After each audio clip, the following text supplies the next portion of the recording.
कई बार ऐसा होता है कि आप इनफर्टिलिटी का ट्रीटमेंट करवाने किसी फर्टिलिटी क्लिनिक पर जाती हैं तो डॉक्टर अक्सर एंडोमेट्रियम यानी यूट्रस की लाइनिंग पर बात कर रहे होते हैं।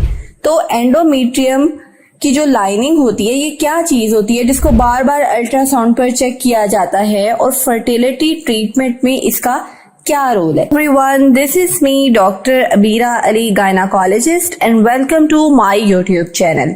कई बार ऐसा होता है कि आप इनफर्टिलिटी का ट्रीटमेंट करवाने किसी फर्टिलिटी क्लिनिक पर जाती हैं तो डॉक्टर अक्सर एंडोमेट्रियम यानी यूट्रस की लाइनिंग पर बात कर रहे होते हैं।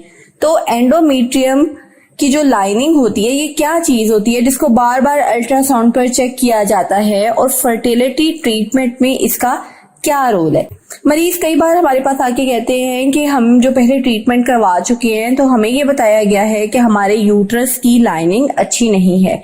तो फर्टिलिटी और एंडोमेट्रियल थिकनेस का आपस में क्या ताल्लुक है और इसकी क्वालिटी क्यों अच्छी होनी चाहिए ताकि आपकी फर्टिलिटी बेहतर हो सके। जब एंडोमेट्रियम की बात होगी तो आपको ये समझ लेना चाहिए कि एंडोमेट्रियम यूट्रस की सबसे अंदर वाली लेयर होती है। 3 लेयर्स होती हैं, उसमें से सबसे अंदर वाली जो लेयर होती है वो एंडोमेट्रियम होती है और ये बहुत इंपॉर्टेंट होती है। बाकी लेयर्स भी इंपॉर्टेंट होती हैं लेकिन सबसे ज्यादा इंपॉर्टेंट लेयर होती है एंडोमेट्रियम, जिसका डायरेक्टली फर्टिलिटी से कनेक्शन होता है।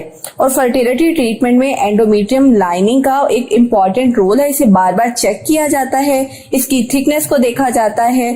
तो ये बेसिकली क्या चीज है, एंडोमेट्रियम लाइनिंग की थिकनेस के बारे में आज बात की जाएगी। तो एंडोमेट्रियम लाइनिंग बेसिकली वो जगह है जहां पे कंसीव करने के बाद यानी फर्टिलाइजेशन होने के बाद बेबी ने अटैच होना होता है, इम्प्लांटेशन करनी होती है और वहीं से बेबी ने अपनी सारी ग्रोथ लेनी होती है। तो सारे न्यूट्रिएंट्स बेबी ने एंडोमेट्रियम से लेने होते हैं, इसलिए एंडोमेट्रियम की क्वालिटी का अच्छा होना बहुत ज्यादा जरूरी होता है, चाहे वो नेचुरल प्रेगनेंसी हो चाहे वो IVF के जरिए से कराई जाए। तो अगर पेशेंट का एंडोमेट्रियम लाइनिंग अच्छी ना हो तो ट्रीटमेंट का सक्सेसफुल होने के चांसेस बहुत कम हो जाते हैं। बार बार आपका जो ट्रीटमेंट होता है वो फेल होता है, IVF आपका फेल होता है क्योंकि यूट्रस की लाइनिंग बहुत ही थिन होती है। तो कितनी एंडोमेट्रियम की थिकनेस होनी चाहिए एक नॉर्मल प्रेगनेंसी की ग्रोथ के लिए? तो basically minimum endometrial thickness 7.5 mm की होनी चाहिए, इतनी इसकी थिकनेस होनी चाहिए। और सेकंड नंबर पे इस एंडोमेट्रियम लाइनिंग की जो ब्लड सप्लाई है वो बहुत अच्छी होनी चाहिए, ब्लड फ्लोस बहुत अच्छे होने चाहिए, यानी कि क्वालिटी और क्वांटिटी एंडोमेट्रियल लाइनिंग की दोनों ही परफेक्ट होनी चाहिए। और अब इसमें क्या क्या प्रॉब्लम्स आ सकती हैं जिनकी वजह से एंडोमेट्रियल लाइनिंग डिस्टर्ब हो जाती है और थिन हो जाती है। इसमें सबसे पहली चीज होती है इन्फेक्शन, जिसको एंडोमेट्राइटिस कहा जाता है मेडिकल टर्म में, जो कि यूट्रस की लाइनिंग को अफेक्ट करती है क्योंकि इन्फेक्शन से ब्लड फ्लो कम हो जाता है और इसकी वजह से जो एंडोमेट्रियल लाइनिंग है वो डैमेज होती है। नंबर 2 पर है पॉलीसिस्टिक ओवरीज। पॉलीसिस्टिक ओवरीज में बेसिकली ईस्ट्रोजन बहुत ज्यादा होता है और इसमें एग बन नहीं रहा होता और मुसलसल एंडोमेट्रियम की ग्रोथ हो रही होती है और एंडोमेट्रियल लाइनिंग बहुत थिन हो जाती है। और उसके बाद जब एनओव्यूलेटिव ब्लीडिंग होती है तो फिर वो इतनी ज्यादा होती है कि आपके पीरियड्स रुकते ही नहीं है और बिल आखिर क्या होता है कि एंडोमेट्रियल लाइनिंग बहुत थिन हो जाती है। तो इसकी भी कोई खास रेगुलरिटी नहीं रहती पॉलीसिस्टिक ओवरीज में। इसके अलावा बाज़ कुछ फर्टिलिटी ट्रीटमेंट भी एंडोमेट्रियल लाइनिंग को अफेक्ट करते हैं। और इसके अलावा बाज़ क्या होता है कि यूट्रस के स्ट्रक्चर में कंजेनिटल प्रॉब्लम्स होती हैं। कुछ खवातीन की टी शेप यूट्रस होती है या यूनिकॉर्नुएट यूट्रस होती है या सेप्टेट यूट्रस होती है, यूट्रस की पार्टीशन हुई होती है दरमियान में से, जिसकी वजह से एंडोमेट्रियल लाइनिंग भी उनकी पतली होती है।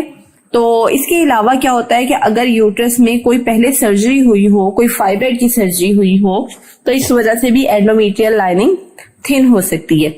या इसके अलावा कोई एडिनोमायोसिस हो, कोई फाइब्राइड ऑलरेडी मौजूद हो, तो ये भी एंडोमेट्रियल लाइनिंग को अफेक्ट करता है। और बाज़ फाइब्राइड ऐसी लोकेशन पे मौजूद होता है कि ये एंडोमेट्रियल लाइनिंग को कंप्रेस कर देता है, डिस्टॉर्ट कर देता है, जिसकी वजह से अगर प्रेगनेंसी हो भी जाती है तो वो मिसकैरेज हो जाता है क्योंकि इम्प्लांटेशन प्रॉपरली नहीं होती।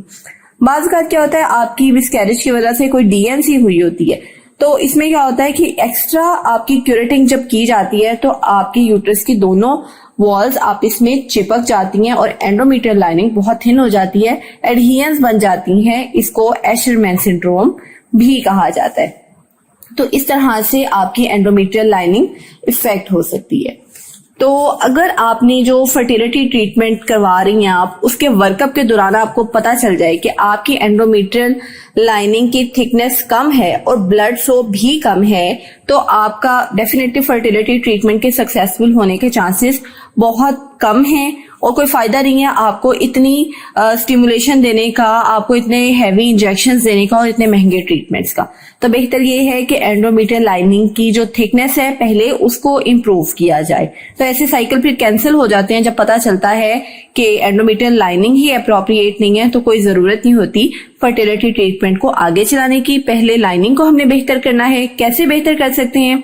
देखिए, जो प्रॉब्लम होगी उसी को ही हमने ट्रीट करना है। अगर ये हार्मोनल इम्बैलेंस की वजह से है, जैसे मैंने आपको बताया कि पॉलीसिस्टिक ओवरीज में ये प्रॉब्लम आती है, तो हमने इसको मेडिसिन के जरिए, टैबलेट्स के जरिए करेक्ट करना है। नंबर 2 पर मैंने इन्फेक्शन की बात की थी आपसे। तो इन्फेक्शंस के लिए हमारे पास एंटीबायोटिक्स मौजूद होती हैं जो कि एंडोमेट्रियल लाइनिंग को काफी हेल्दी बना देती हैं। जब एक प्रॉपर एंटीबायोटिक कोर्स करवाया जाता है तो इसके बाद एंडोमेट्रियल लाइनिंग इंप्रूव होने लग जाती है। इसके अलावा अगर आपको इन्फेक्शन का पता चल गया किसी स्वैब टेस्ट से या फिर हिस्टेरोस्कोपिकली कोई सैंपल लिया गया और उससे भी पता चल गया कि ये इन्फेक्शन है, तो उस इन्फेक्शन को ट्रीट कर लिया जाता है। बाज़ औक़ात क्या होता है कि आपको जो आप रिपोर्ट्स करवाते हैं, क्यूरेटिंग करवाते हैं एंडोमेट्रियल लाइनिंग की, उसके ऊपर टीबी आ जाती है। ये जो पेल्विक टीबी होती है ये एंडोमेट्रियल लाइनिंग को बहुत बुरी तरह अफेक्ट करती है और हमारे मुल्क में अनफॉर्चुनेटली टीबी बहुत ज्यादा है।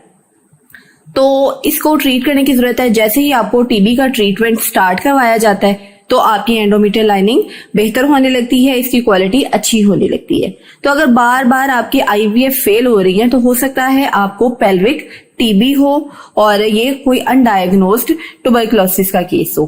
तो एंटीबायोटिक्स के बाद हमें काफी इंप्रूवमेंट मिलती है। और इसके अलावा अगर कोई स्ट्रक्चरल डिफॉर्मिटी है, कोई टी शेप यूट्रस है या फिर आपको कोई सेप्टेट यूट्रस है, तो इसको हिस्टेरोस्कोपिकली करेक्ट किया जाता है, सर्जरी कर दी जाती है और जहां भी ये प्रॉब्लम्स होती हैं उसको करेक्ट कर दिया जाता है। अगर सेप्टा है तो उसको रिसेक्ट कर दिया जाता है ताकि एंडोमेट्रियल लाइनिंग की एक प्रॉपर शेप बन जाए। और उसके बाद कुछ मेडिसिन दी जाती हैं जिससे एंडोमेट्रियल लाइनिंग ज्यादा अच्छे तरीके से ग्रो करती है। अब अगर डीएनसी करवाई थी और डीएनसी के बाद आपकी यूट्राइन वॉल्स आपस में चिपक गई थी, तो अगेन हिस्टेरोस्कोपिकली यानी एक कैमरे वाले इंस्ट्रूमेंट के जरिए हम देखते जाते हैं कैमरे के ऊपर और साथ ही साथ हम ये एडहियंस ब्रेक करते जाते हैं ताकि आपकी प्रेगनेंसी के चांसेस इंक्रीज हो जाए। इसके अलावा कई मेडिसिन हमारे पास मौजूद होती हैं यूट्रस के ब्लड फ्लो को इम्प्रूव करने के लिए और आजकल बहुत एडवांस तरीकाकार भी आ गए हैं जैसे कि पीआरपी, प्लेटलेट रिच प्लाज्मा और स्टेम सेल। इससे भी आपकी जो एंडोमेट्रियल लाइनिंग है वो नए सिरे से ग्रो करने लगती है, इसके ब्लड फ्लोज अच्छे होते हैं, इसकी क्वालिटी अच्छी होती है। ऑल्दो 100% गारंटी के साथ नहीं कहा जाता कि इन एडवांस ट्रीटमेंट से आपको 100% फायदा होगा, लेकिन डेफिनेटली ये अंडर रिसर्च है और इनसे कुछ ना कुछ फायदा होता है। तो इस तरह से एंडोमेट्रियल लाइनिंग पे आपने काम करना है। अपनी एंडोमेट्रियल लाइनिंग को पहचानें, अपने स्कैन्स पे देखें कि एंडोमेट्रियल लाइनिंग आपकी कितनी है और अगर ये इसमें इम्प्रूवमेंट की जरूरत है तो फिर अपनी गायनाकोलॉजिस्ट से आपने इस बारे में डिस्कस करना है। अगर आपके माइंड में कोई भी क्वेश्चन है तो मुझसे लाजमी शेयर कीजिएगा। अगर आज की वीडियो आपको पसंद आई हो तो इसको लाइक, शेयर और सब्सक्राइब जरूर कीजिएगा। और अगर किसी भी गायनाकोलॉजिकल इशू में आपको मेरी रहनुमाई की जरूरत है तो स्क्रीन पर दिए गए नंबर पर आपने मुझसे कॉन्टेक्ट करना है, अपनी क्वेरी मुझसे शेयर करनी है। अपना बहुत सा ख्याल रखिएगा। Take care. अल्लाह हाफिज।